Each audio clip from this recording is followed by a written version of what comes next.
This is where technology meets testimony, where memory meets mission, where the voice becomes vision. Let me put you up on game.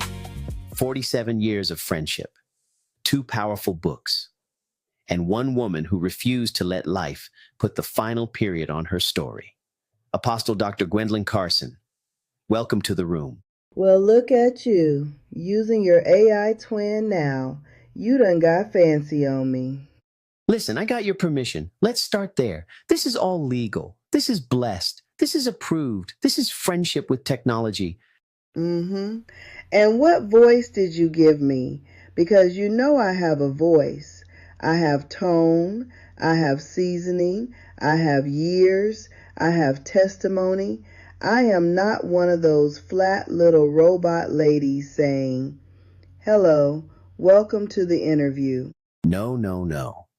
I picked a voice I thought was appropriate. Warm, strong, confident, a woman of God, a little smooth, a little elegant, a little, don't try me, I pray and discern. You better catch the whole essence of me, because if I do not like that woman's voice, I will record my true voice, send it to you, and say, "Gerard, try again." And I would deserve it. But I trust you. I trust that you will do me justice, and I trust that your AI twin will do us both justice. That is a lot of pressure. 47 years of friendship, and now I got to protect your voice, your books, your ministry, your legacy, and your cheekbones. Do not play with me. I would never, well, not in the first 3 minutes. That sounds more accurate. But seriously, Apostle Dr. Gwendolyn Carson, I want to start by honoring you, not just as an author, not just as an apostle, not just as a woman of God, not just as someone who has written books that speak to trial, survival, purpose, delay, dominion, and spiritual authority, but as my friend, 47 years. That is not casual. That is not, we used to know each other. That is history. That is seasons. That is life. That is laughter. That is growth. That is watching someone keep going when giving up would have been easier. And I want people to know you did not arrive here by accident. You survived some things, you overcame some things, and somehow you kept writing, you kept believing, you kept showing up. Thank you. That means a lot. Because when people see the book, they do not always see the warfare behind the pages. They see the cover, they see the title, they see the accomplishment, but they do not always know what it took for those words to be written. That is exactly where I want to begin, because your books are not just books. They feel like they came out of testimony. They feel like they came out of spiritual pressure. They feel like they came out of a woman who had to live something before she could write it. That is true. I do not write just to fill pages. I write because something has to be released. Sometimes God will take your pain, your delay, your trial, your disappointment, your silence, and He will turn it into language that can help somebody else survive. That is what writing became for me, a place of obedience, a place of healing, and a place of assignment. So take me back. When did you first realize I am not just thinking these thoughts, I am supposed to write them down? I believe writing started as a response to what I was carrying. There are moments in life when you can either stay silent or you can let God give language to what you survived. And for me, writing became a way to process, a way to testify, and a way to minister. Sometimes I was writing for myself. Sometimes I thought I was writing for one person. But later I realized God was putting messages in me for people I had not even met yet. That is powerful because a lot of people think writing starts with confidence, but sometimes writing starts with obedience. Exactly. Confidence may come later, but obedience has to come first. A lot of people wait until they feel ready, but God does not always wait for your feelings to agree with your assignment. Say that again. God does not always wait for your feelings to agree with your assignment. Sometimes He says, write, and you write with tears in your eyes. Sometimes He says, speak, and you speak while you are still healing. Sometimes He says, move, and you move while your knees are still shaking. That right there. That is the kind of line that makes somebody pause the video. Let's talk about your book, Standing on Trial. I Need You to Survive. That title alone sounds like somebody's life is on the witness stand. It sounds like pain is being questioned, faith is being questioned, identity is being questioned, survival is being questioned. And then right in the middle of all that pressure, there is this plea, I need you to survive. What was the heart behind that book? The heart behind it is survival. There are seasons where life feels like a courtroom. Your decisions are on trial. Your faith is on trial. Your past is on trial. Your mistakes are on trial. Your heart is on trial. Even your ability to keep going is on trial. But the message is, you still have to survive. Not just physically, spiritually, emotionally, mentally. You have to survive the accusation.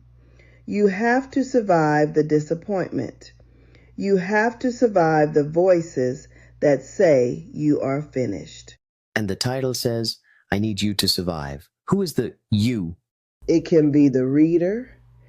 It can be the wounded part of yourself. It can be the person you are called to help. It can be the generation attached to your obedience.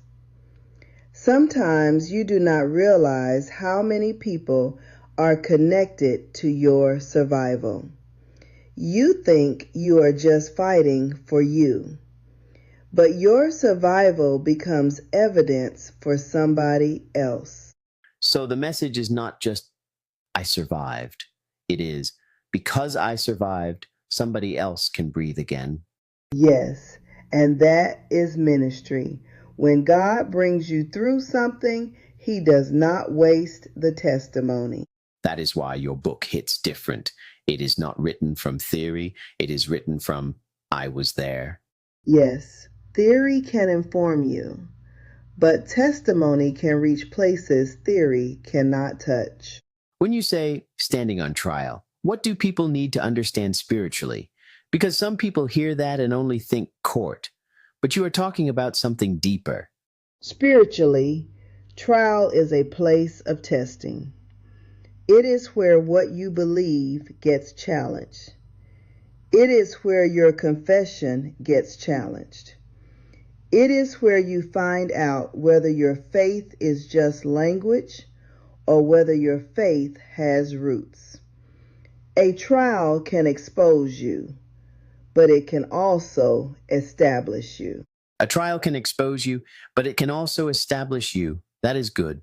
Some people want God to remove every difficult place, but sometimes God uses that difficult place to reveal what He already placed inside you. So the trial is not always punishment. Sometimes it is preparation. Exactly. And sometimes what looks like rejection is actually redirection. Sometimes what looks like delay is actually development.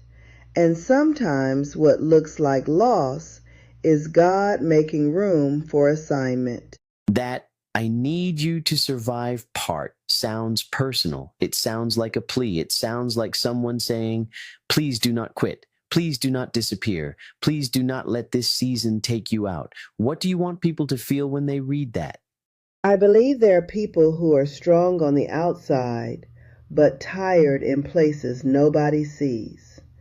They encourage everybody else. They pray for everybody else. They show up for everybody else. But privately, they are asking God, how much more can I carry? That message is for them.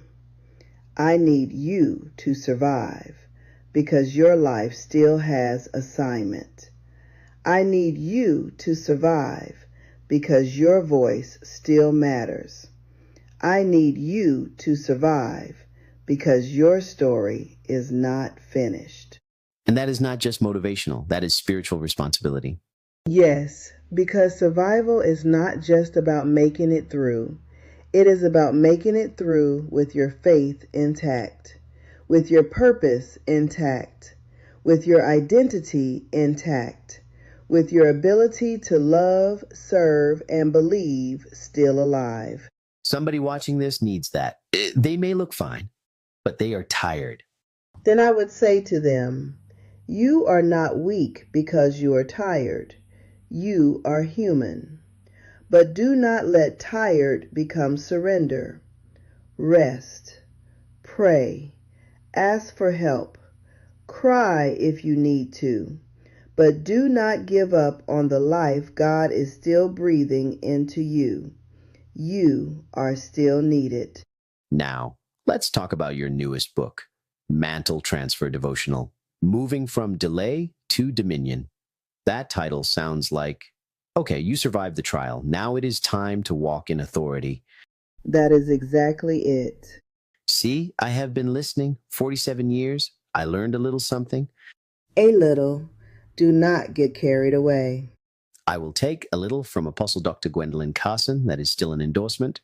Barely. But really, this devotional feels like a shift. Standing on trial, I need you to survive feels like trial, endurance, and survival. Mantle transfer feels like activation, like God is saying, you have been delayed long enough. Now, step into dominion. Yes. Mantle transfer is about divine responsibility. It is about recognizing that there is an assignment on your life. A mantle is not just a title. It is not just a position. It is not just something you wear publicly. A mantle is responsibility. A mantle is authority. A mantle is service. A mantle is obedience. And dominion is not about arrogance. Dominion is about alignment. Let's talk about that phrase, moving from delay to dominion, because a lot of people feel delayed. They feel stuck. They feel like they should be further along. They feel like God forgot their address. Yes. And sometimes delay feels personal. It feels like heaven is silent. It feels like doors are closed. It feels like everyone else is moving and you are standing still. But delay does not always mean denial. Sometimes delay is where God develops capacity. Capacity. Yes, because if God gives you dominion before you have capacity, the blessing can crush you. So sometimes delay is not God punishing you. It is God preparing you, strengthening you, teaching you, correcting you, separating you, maturing you. So the delay had purpose. Yes, purpose, protection, preparation, and sometimes purification. You said that like a preacher. I am not going to apologize for that. Please do not. Now, this is a devotional. So this is not just a book someone reads one time and puts on the shelf. This is something they walk through. How should people approach it? They should approach it prayerfully, slowly, intentionally.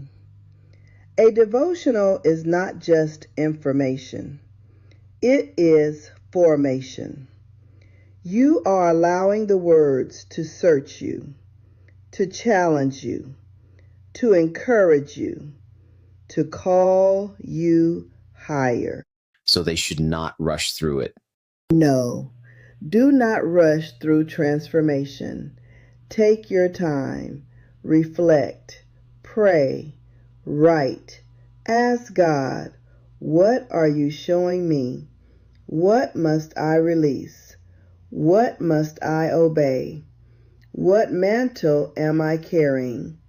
What delay have I misunderstood? What dominion am I being prepared for? That is powerful because some people want dominion, but they do not want reflection. And dominion without reflection can become pride. Godly dominion requires humility. You have to know that whatever authority you carry was entrusted to you, not just achieved by you. I want to talk about your faith because you are not just writing from creativity. You are writing from conviction. You are a woman of God. You are known as an apostle. How does your relationship with God shape what you write? It shapes everything. My writing is connected to prayer, to listening, to scripture, to spiritual experience, to what God has brought me through. I cannot separate my writing from my faith because my faith is the foundation of my voice. When I write, I am asking, Lord, what do you want said? Who needs this? How do I say this with truth and love? How do I point people back to you? So writing is ministry. Absolutely. Writing is ministry. A book can go places you cannot physically go. A chapter can sit beside someone in the midnight hour. A devotional can meet someone during a private battle. A sentence can become confirmation. A page can become a lifeline. That is beautiful. A page can become a lifeline. Yes, and when you understand that, you do not write carelessly. You write with reverence. Now I have to say this, 47 years of friendship, and I am sitting here watching you speak about books, mantles, dominion, survival, and purpose, and part of me is proud, and part of me is like, look at Gwen. Do not start. No, I am serious. There is something special about seeing someone you have known for that long. Keep becoming, not just aging, becoming. That is beautiful because some people think aging means you stop becoming, but God can still unfold purpose in every season. And that is what I see in you. You did not stop. You did not let life harden you. You did not let the trial silence you. You did not let delay convince you that dominion was no longer possible. By the grace of God. That is the only way. By the grace of God. Okay, I want to do something. Give me the heartbeat of each book. If someone has never read them, give them the message. Start with Standing on Trial. I need you to survive. The heartbeat of Standing on Trial.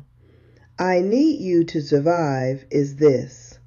Do not let accusation define you. Do not let the season of testing make you forget who God called you to be. You may be standing in a hard place, but God can still defend, restore, and establish you. And I need you to survive because your life still carries assignment. Even when you are tired, even when you are wounded, even when you feel overlooked, you are still needed. Your survival is not just personal. It is connected to purpose. And now, Mantle Transfer Devotional, moving from delay to dominion. The heartbeat of mantle transfer is this. You cannot stay delayed forever. There comes a moment when God calls you to rise, receive responsibility, walk in authority, and execute what He has placed in your hands. Delay was not the destination. Dominion is calling. That right there is the clip. That is the clip. What inspired mantle transfer specifically? Was it something you saw in people? Was it something God dealt with you about personally? Was it a season? I believe it came from recognizing that many people are carrying something, but they have not stepped into it. They feel delayed, they feel unqualified, they feel stuck between what God said and what life looks like. And I wanted to speak to that place, the place between promise and execution, the place where people keep saying one day, but God is saying now. The place between promise and execution, that is strong. Because promise is powerful, but promise still requires participation. Some people are waiting for God to do what He has already empowered them to move toward. So dominion requires action. Yes, prayer and action, faith and obedience, revelation and execution. You cannot just admire the mantle, you have to carry it. For everybody watching, this is why this conversation matters, because some of you are in trial. Some of you are trying to survive. Some of you are tired. Some of you are asking God, why am I delayed? And what I love about Apostle Dr. Gwendolyn Carson's work is she does not just leave you in pain. She gives language to the pain, then points you toward purpose. That is not easy to do. No, it is not. But when God has brought you through something, you become responsible for how you steward the testimony. Steward the testimony. Explain that. A testimony is not just something we shout about. It is something we steward. That means we handle it with care. We do not use it to glorify pain. We use it to glorify God. We use it to help somebody. We use it to point people toward healing, endurance, faith, and obedience. So the testimony is not the trophy. God is. Exactly. What kept you from giving up? Because we can talk about books all day, but books come from a person, and people get tired, people get disappointed, people get hit with life. What kept you going? God, prayer, purpose, and the understanding that my life was bigger than what I felt in a difficult moment. There were times I had to encourage myself. There were times I had to cry and still obey. There were times I had to trust God when I did not understand His timing. But I learned that delay does not cancel destiny. Delay does not cancel destiny. No. And pain does not cancel purpose. A hard season does not cancel the call. A closed door does not cancel God's ability to open another one. You are preaching now. I warned you. No, you did not, but I accept it. When someone finishes one of your books, what do you want them to feel? What do you want them to walk away with? I want them to feel seen. I want them to feel strengthened. I want them to feel challenged. But most of all, I want them to turn toward God. Not just toward me. Not just toward the book.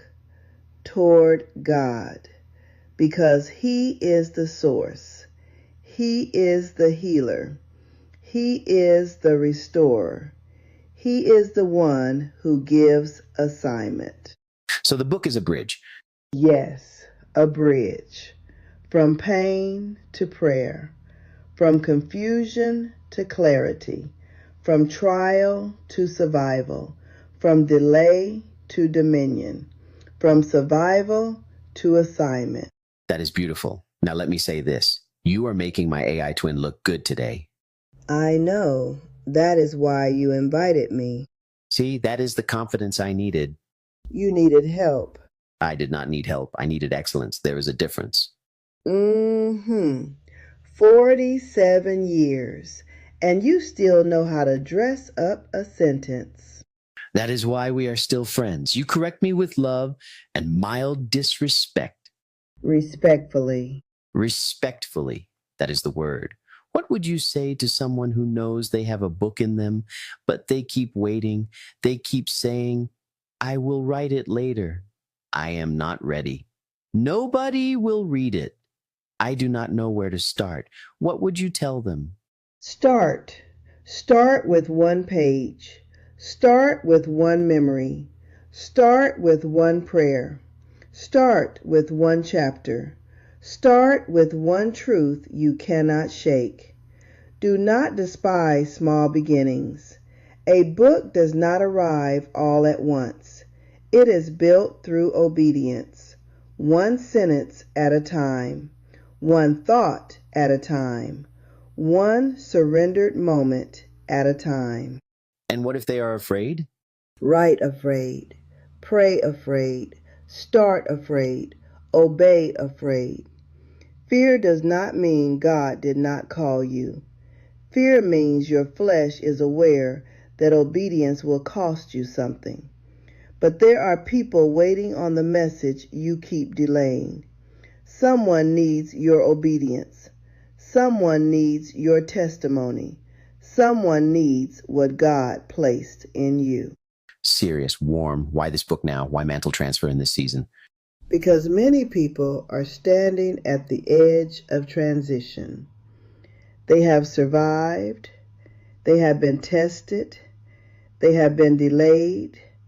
But now God is calling them to move. Not just talk, move. Not just dream, move. Not just remember what was promised, move into what requires obedience. Mantle transfer is a call to responsibility. It is a call to stop waiting for perfect conditions. It is a call to step into what God has already prepared you for. So this is not a soft devotional. No, it will encourage you, but it will also confront you. That sounds like you. Good, then the voice is working. I want you to look into the camera and speak to the person who feels like they have been delayed too long. The person who feels like life put them on hold. The person who feels like they missed their moment. What would you say? I would say, you have not missed God. You may feel delayed, but delay does not mean abandoned. God can still redeem time. God can still restore strength. God can still awaken purpose. God can still place a mantle on a life that others overlooked. But you have to stop agreeing with delay as if it is your identity. Delay was a season. It is not your name. Rise, pray, listen, obey, move. There is still dominion attached to your obedience. Delay was a season. It is not your name. That is another clip. Then clip it. Yes, ma'am. When I think about 47 years of friendship, I think about legacy. I think about how people come into your life and stay long enough to witness different versions of you. And I feel honored that I get to celebrate this version of you. The author, the woman of God, the apostle, the survivor, the teacher, the voice, the one who moved from trial to survival to dominion. Thank you, and I celebrate you too, because you are using what is in your hands. You are creating. You are building. You are not letting age or fear stop you, and that matters. Look at that. You came on my show and encouraged me. That is what I do. True, you have been doing that for 47 years, sometimes gently, sometimes with a spiritual hammer. A necessary hammer. a blessed hammer for everyone watching. Apostle Dr. Gwendolyn Carson is the author of Standing on Trial, I Need You to Survive, and her newest book, Mantle Transfer, Devotional Moving from Delay to Dominion. These books are for people who are in the middle of a trial, people who are trying to survive, people who are tired of delay, and people who know God is calling them into something greater. Dr. Carson, what do you want people to do after they see this interview? I want them to pray. I want them to reflect. I want them to read with an open heart. And I want them to ask God, what are you calling me to carry? What delay have I mistaken for defeat? What mantle have I been avoiding? What dominion requires my obedience? And then I want them to move, not just feel inspired, move. That is the difference. Inspiration is good, but movement changes things. Yes, faith without movement becomes frustration. Before we go, I have to say this. Apostle Dr. Gwendolyn Carson, I am proud of you. I am proud of the books. I am proud of the journey. I am proud that after all these years, you are still becoming, still writing, still believing, still letting God use your voice. Thank you, Gerard. That means more than you know. And if the AI voice did not get you right, you know where to send the voice recording? Oh, I will. Do not worry. I believe you. But you did good. Thank God. 47 years of friendship saved by one good AI twin production. Barely. Final reminder. Reminder. Do not let the trial convince you that your story is over. Do not let survival become the place where you stop. And do not let delay rename what God has already called dominion. If God carried you through the trial, there is still a mantle to carry. Move. Your assignment is waiting.